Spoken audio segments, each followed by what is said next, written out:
Back in high school, I went on an extended trip along the PNW and up into West Canada with my parents. It was just my mom, my dad, and myself. At this point in the trip, we had just reached Vancouver and were staying there for 2 nights to visit the city, Stanley Park, and the nearby UBC Botanical Garden. We had only arrived at the hotel a couple of hours before, and after a long needed nap, decided that we were starving. We didn't rent a car while we were there, as we traveled into the city via boat from Seattle. While we were in the city, we either used the bus line or we walked. After a pretty unremarkable dinner, I don't really remember what we ate, I asked my parents if we could stop at a local pharmacy and grab a couple of snacks for the coming days. They agreed, and we stopped at a place not far from the hotel. That portion of the trip went smoothly as well. At this point, it was pretty late in the evening. The sun had gone down, and the normally busy streets were quiet. I was carrying all of our groceries from the shop and walking about 20 to 30 feet in front of my parents, eager to get back to the hotel and just go to bed. I remember feeling very at ease and just enjoying myself, taking in the city sights. Eventually I reached the hotel, which was a rather nice one at that, and headed in the doors. I went through the lobby and pressed the elevator button to head up to our floor. All of a sudden, I noticed my dad running up to me and looking pretty upset. He grabbed my arm rather hard and pulled me to the side. Being my moody teenage self, I got kind of pissed at this sudden shift of demeanor from him and rudely said, "What the hell, Dad?" Next thing I know, one of the hotel staff in the lobby approaches us. They look at me and my dad, and my mom who was now approaching us, and walked right past me to where I was standing by the elevator. The attendant stopped at a man who was standing there that I hadn't noticed before, and asked him, "Can I help you this evening, sir?" That man, who looked pretty normal, he was sort of short, balding, and had on a thick jacket, just sort of stood there for a few seconds, not responding, before finally jolting a little bit, mumbling something along the lines of, no, and almost sprinting out of the hotel front door. My dad then turned to me and told me that while I was walking with the groceries in front of them, he saw that man take one look at me from across the street and quietly sprint to the other side of the road and follow me inside the hotel. My dad and mom had just rounded the corner when they witnessed this. I literally had no idea, whether because I was oblivious or because that man was that quiet. Who knows what he was actually planning to do, but due to his actions, it probably wasn't anything good.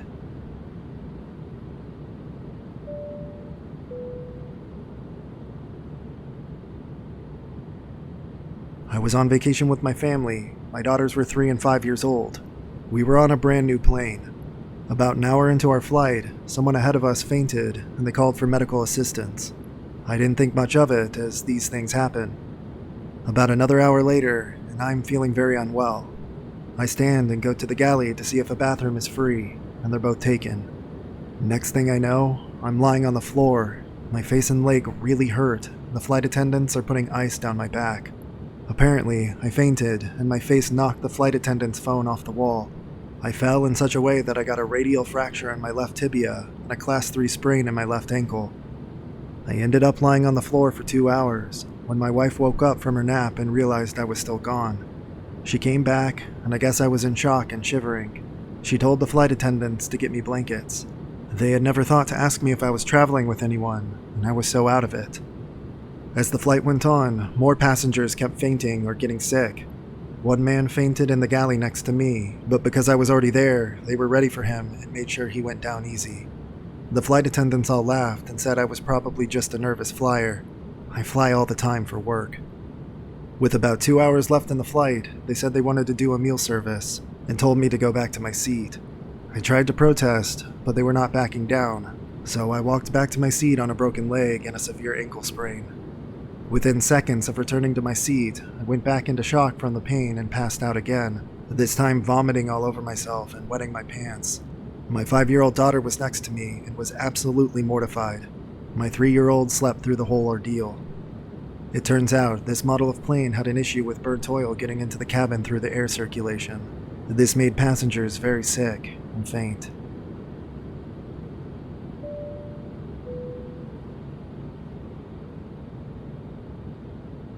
I was traveling by train for a journey of 30 hours. I boarded the train. It was a 3-tier AC compartment, but quite empty as the train had recently been started and very few people knew about it. This man, about 40 years of age, took a seat in front of me and asked me if I was alone. I simply replied yes and went back to my book. He then told me that he is like my father and I need not worry about traveling alone. I smiled but did not reply. Next, he offered me a few pastries he was carrying. I declined because I never eat anything offered by strangers, anywhere. He got offended and asked me to have at least one. I declined politely, telling him that I was quite full. He told me I was being arrogant. I ignored. Later, he commented on the book I was reading and handed me a book claiming his book was better. At this point, I told him not to bother me. He said, "But I am like your father and you should listen to me for your own safety." Me, "Sir, you are not my father. Please stop disturbing me." Him, "You are such an arrogant girl." I ignored yet again. Later, I went to a different coach and found a young couple who were traveling to the same place as me. I told them of my predicament, and both them and I went to TC and requested him to provide a seat next to them. He obliged. At night, when I was sleeping near the couple's seat, the aforementioned man came there, woke me up and asked me to come back to my seat and that he was worried about me. I lost it. In a loud voice, I told him that I was going to call TC and police if he didn't move. The man and his wife who had helped me also woke up and asked him to leave. He then said he was my guardian and was just taking care of me. The guts on this man. Only when some other passengers gathered around did he leave. I didn't sleep the entire night. I didn't dare go to the bathroom and sat upright at the slightest noise. Later, I called home to ask my dad to come pick me up in the morning. The train usually reached in the wee hours of the morning, so I would take a shared rickshaw to reach home. That day, I was scared. The last I saw him was when my dad was escorting me out of the station. All crime TV episodes just flashed in front of my eyes.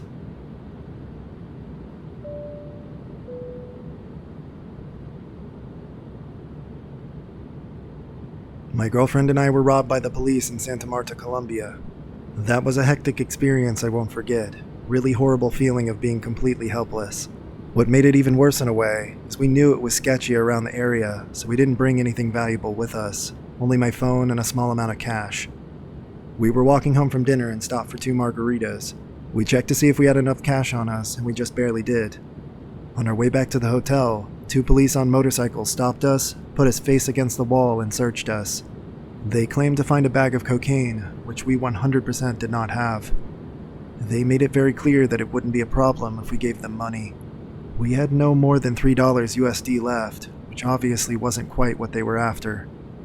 It went back and forth, them thinking we didn't understand, threatening to take me to jail, threatening to take my girlfriend to jail, taking us to an ATM machine, even though we didn't have a debit card with us, which they knew as they searched us. I was ready to give in and actually hand over money, but they wouldn't go to our hotel to get a debit card. An actual fight, or civilian robbery of some sort, took place, and a group of men were fighting and chasing a guy and came running around the corner. The police turned to address that, and we ran from the police in Colombia. We jumped into a taxi, ducked down, and went back to the hotel. We had no money on us to even pay the driver. Heart racing, with no idea who in this small city is in on whatever scams are going on, we asked the driver to wait as we went to get money. I got my girlfriend in the room and went back down to give this driver an enormous tip and asked him not to say anything about this. We laid low for the next 2 nights that we were there, and I got out of there with my phone, the $3 we had, and this story to tell.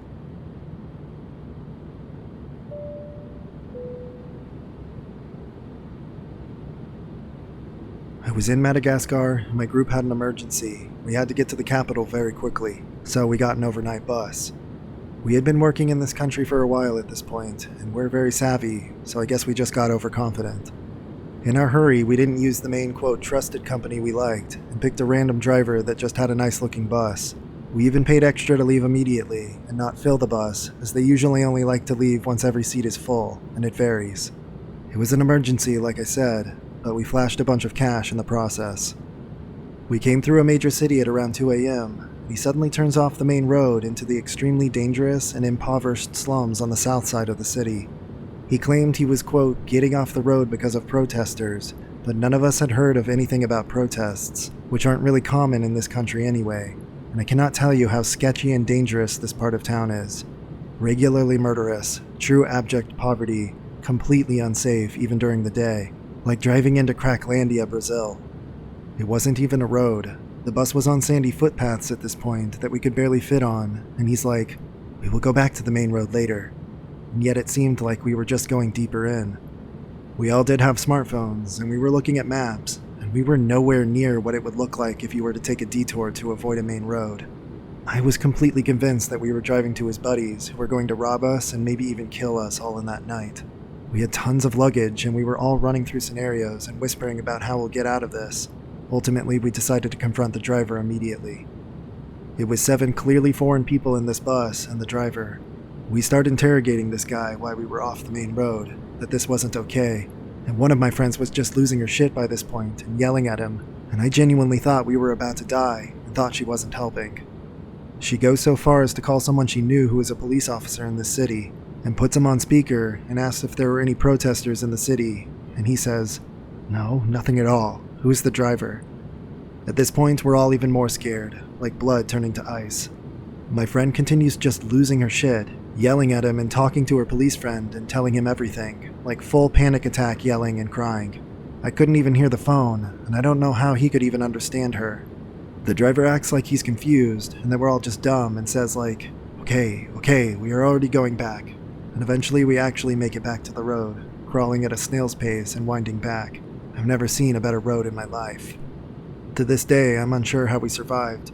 I don't know if we convinced him that we weren't going easily into the night and would put up a fight, or if it was my friend's police officer friend on the phone who heard everything, or if the driver was so genuinely brain dead he heard about some non-existent protests and drove us into the slums to avoid them. Every minute we were in there, we were risking getting jumped, even if they weren't in cahoots with the driver. The quote roads we were on in there were just sand, and he was going like 5 kilometers per hour. I keep trying to rationalize that he must have not meant us any harm, but I can't imagine any sane driver ever doing something like that. Every other driver in the country would never have done it. I don't think I can convey in a comment how bad and unusual it was to drive a vehicle into a roadless slum like that in the night. Anyway, it was extremely traumatic. I still think about it and get chills.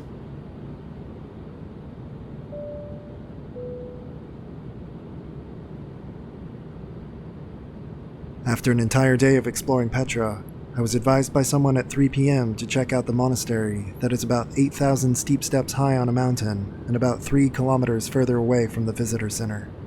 The majority of tourists leave by 3 p.m. to get to the 3:45 p.m. bus back to Amman. I was staying back in Petra for the night. I listened and went all the way up to the monastery by 4:30 p.m. There's a cafe at the top of the cliff across the monastery with great views all the way around.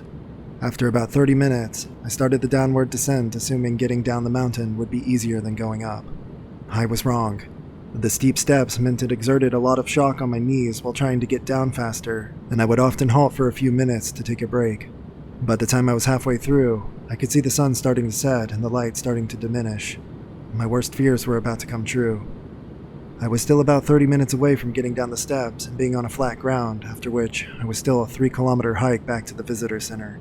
30 minutes later, I was down on the flat ground and it was pitch dark, the darkest I had seen in a while with no light whatsoever. You could barely see what was in front of you and forget about what was behind you. Mountains, as beautiful as they look in the daylight, cast an intimidating silhouette in the dark. I now had to sprint towards the visitor center, which is another 3 kilometers away, through an uneven terrain and in total darkness. Of whatever little battery was left on my phone, I used a flashlight and ran as fast as I could. With no human around, I paused to take a breath and look around. The mountains looked super intimidating. I kept running further ahead, and I eventually got the 1% battery notification on my phone. I was still more than halfway away from the visitor center, and I tried to memorize as much of the road ahead as I could, and I continued to sprint in utter darkness. Just then, the phone switched off, and I could no longer run in the dark. I had to walk, hoping I didn't stumble on any of the rocks. 20 minutes in the unknown, I could hear a couple of guys talking in the distance. I followed their voices and shouted at the top of mine so they could hear.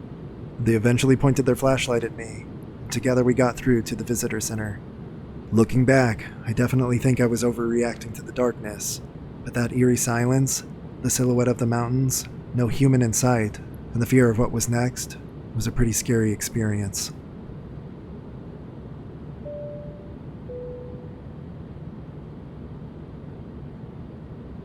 This one happened to my parents about 20 years ago now. Both of them were driving out to Death Valley to a hotel for a weekend in the wintertime, and they had left late in the day and were going to arrive at the hotel at night. The hotel was about 30 minutes outside of the actual Death Valley town center, and when they finally found the place, it was completely abandoned. My mom gets spooked easily and didn't want to go and look, but my dad's sort of into that shit and got out of the car. Right after he walks around the back of the building to look around, a man approaches my mother's side of the car. He claims his motorcycle broke down and that he delivers newspapers to Death Valley. My mom looks around and sees no motorcycle anywhere, and this hotel had nothing near it, not one building.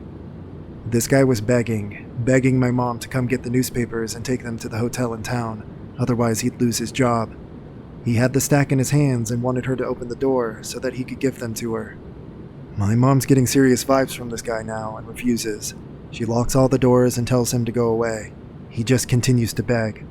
Finally, my dad comes around the corner. The guy panics a bit and just hands them over to my dad quickly and leaves.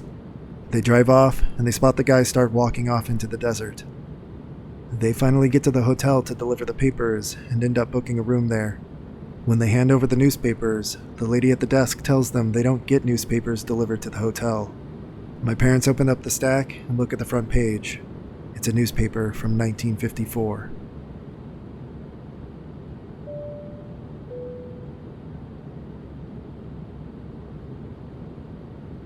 I was 21 and traveling in Southeast Asia. I had just arrived in Bangkok, was drinking on Khao San Road with a bunch of US Marines. I'm not a Marine. After a while, I met a Canadian guy who suggested that we go to a nightclub, so we did. We drank and danced for a while and generally had fun. I was dancing with a South African girl, and we went outside for some air and had a cigarette. Then I heard screams. Looking around, I saw a Thai man in a short-sleeved shirt holding a black girl by the hair and punching her. He was doing it so nonchalantly, I couldn't believe it. I ran over to them and separated them. I can remember his face. He just looked at me with these dead eyes, expressionless. The girl slinked off, and no one was paying attention to her anymore. All eyes were on me. I was trying to talk to him, saying, "You don't just punch girls." He said nothing, but the tension began to build seriously. I thought he was a tuk-tuk driver, but as the bouncers from the two clubs and tuk-tuk drivers began to encircle us, I began to get an inkling he was somebody important. Still, he just gazed at me, without saying a word, just a small smile on his face. A massively built, blonde Western man walked past me straight to the Thai man. He leaned right into his ear. I thought, great, someone else with a conscience is sticking up for the girl. He then turned to me with a very serious look on his face. "Do you know who this guy is?" he said as he walked towards me square on. "No," I responded, but started to feel very uneasy about the situation. He placed his hand on my shoulder, then ran his hand up the back of my neck and grabbed a fistful of my hair. With his other hand, he threw a heavy right hand to the bridge of my nose. Luckily, I was able to block the punch by dropping my head and raising both my hands to my forehead and absorb the impact without injury. I have some training in martial arts and was able to use his grip against him by twisting him away and putting him in a vulnerable position. He was left half facing away, and I could have easily struck him in the face, neck, groin, or the back of the legs for a sweep, and he would be unable to defend or counter. I raised my hands in a defensive but passive position and stepped back, creating more space between us. At this stage, I knew it was bad news. The big guy turns to face me again. "Do you know who you're fucking with? This guy's dad runs Bangkok," he said in a Scandinavian or German accent. Another smiling local standing next to the Thai man chimes in and says, "We'll take you in there and fucking slice your throat," pointing to a quiet bar next to us. At this point, I knew I only had one course of action. I had an expendable metal baton in my pocket, which I really knew how to use effectively. I reached into my pocket and held it by my side, retracted. If anyone came a step closer, they were going to get hit. I planned on fighting my way out and running out into the traffic if they made the first move. We all stood in silence for what seemed like an eternity. They had to respect the fact that I had a weapon, and I had to respect that there were many of them. Eventually, the Thai man said, "Go in," and pointed to the nightclub I had just left. I knew that was going to be some sort of trick, ploy, or something, but I just wanted to get out of the circle I was in, so I went, cautiously. At least if anything kicked off inside, that there would be witnesses. I sat with my back to the wall, side on to the bar, scanning the room and ensuring none of those thugs or bouncers were coming towards me. I could see them watching me from across the room, but not doing anything apart from that. Eventually, I saw a group of familiar faces. It was the Marines I had been drinking with on Khao San Road. They spotted me as they came into the bar, and I bought them around. It was literally like the cavalry had come. I told them about the situation, and they said that they would keep an eye out and would back me up if anything kicked off. They were not ready to leave though, and I desperately wanted to get out of there. So we just stayed and drank. I knew if I left alone, there was a good chance that I would be set up for a trap or a surprise attack. When we left, the bouncers and thugs outside all burned holes into me with their eyes, but nothing happened. They had to respect the fact that I was with 7 muscle-bound Americans. I, to this day, am so glad I met those guys.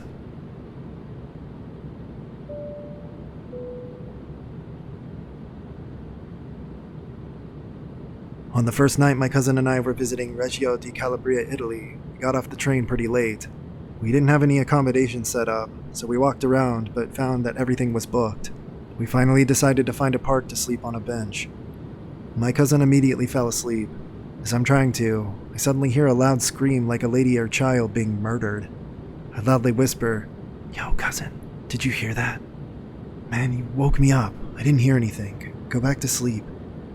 This happens 2 more times, and the final time my cousin says, "If you wake me up again, I'm gonna beat the piss out of you, so go to sleep." Now I'm under my sleep sheet like a 4-year-old hiding in his bed from the monsters in the scary movie he just watched. Next thing I hear is the roar of a lion that sounds like it's in the bushes right next to me. I peek out of my cover and I see my cousin standing over me. "I heard that. Let's get the fuck out of here." We quietly and slowly tiptoe out of the park, every step thinking a lion is going to pounce on us from the bushes. Eventually we get back to the train station, spend the rest of the night there, and in the morning have the brave idea to go back to the park thinking there would be police and a murder scene waiting. When we do get back to the park, we find the benches we slept on, but there's no police, no taped off murder scene. What we do find is that we ended up sleeping in an open zoo on benches directly between a peacock enclosure and a lion enclosure. Who knew peacocks sounded like dying people when they make sounds?